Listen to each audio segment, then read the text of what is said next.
네, 어제 한덕수 총리가 대통령 몫의 재판관 2인을 임명한 그것은 실체적 권한이기 때문에 국회가 추천한 40여 재판관을 임명하는 형식적 권한하고는 엄연히 다릅니다. 따라서 이러한 실체적 임명 권한은 권한 대행한테는 없다라는 게 헌법학계의 일반적인 견해입니다.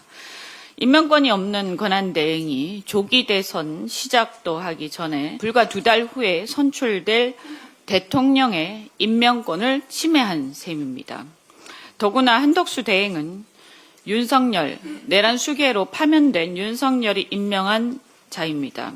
따라서 그가 행사하는 권한은 선출된 대통령이었던 윤석열의 파면에 의해서 민주적 정당성, 헌법적 정당성은 이미 소멸되었다라고 생각합니다. 이미 말씀드렸지만 12.3 다음 날 대통령 안가회동에 참석한 4인방 중 한 명인 이완규 법제처장을 또 지명을 했는데요. 이런 시도는 내란 세력의 헌재 장악 시도 그리고 헌법 재판의 무력화 시도라고 보입니다. 국회 입법조사처도 임명을 해서는 안 된다라는 견해를 밝힌 바가 있습니다. 이렇게 한덕수 총리는 이 헌법재판관 위헌적인 임명 이런 데 신경을 쓸 게 아니라 관세 전쟁에 대해서 제대로 된 대응을 해야 되는 것입니다. 그런데 어제도 보니까 이렇게 재판관 임명에만 너무 신경을 쓴 나머지 국회가 계속해서 통상위원회를 구성을 하라라고 국민의힘과 한덕수에게도 요구하는데도 불구하고 아무런 반응이 없습니다. 정말로 관세와 통상에 신경을 쓰고 있다면 우리가 제안한 통상위원회에 응해야 합니다. 조기 대선을 앞두고 국회에서 여야가 통상위원회를 구성해서 조율과 협의를 해서 그것이 뒷받침이 될 때 비로소 권한대행의 협상 내용에 대한 민주적 정당성이 확보되는 것입니다. 불과 2달 후에 새 정부가 들어설 텐데 이렇게 국민적 이해관계가 첨예한 관세 전쟁의 협상에 권한대행이 마음대로 어떤 문제들을 처분해서는 안 될 것입니다. 개별 기업의 생존도 중요하지만 우리 산업 생태계에 대해서 그 기업이 존재할 때 의미가 있는 것이고 산업 생태계나 내국인 숙련 노동자가 사라진 한국 기업이 무슨 의미가 있겠습니까? 본말이 전도되면 안 된다. 이렇게 생각합니다. 산업 공동화를 방치하고 있는 한덕수 대행은 국제전화 통화를 하면서 그 신용만 할 게 아니라 제대로 된 대응을 해야 합니다.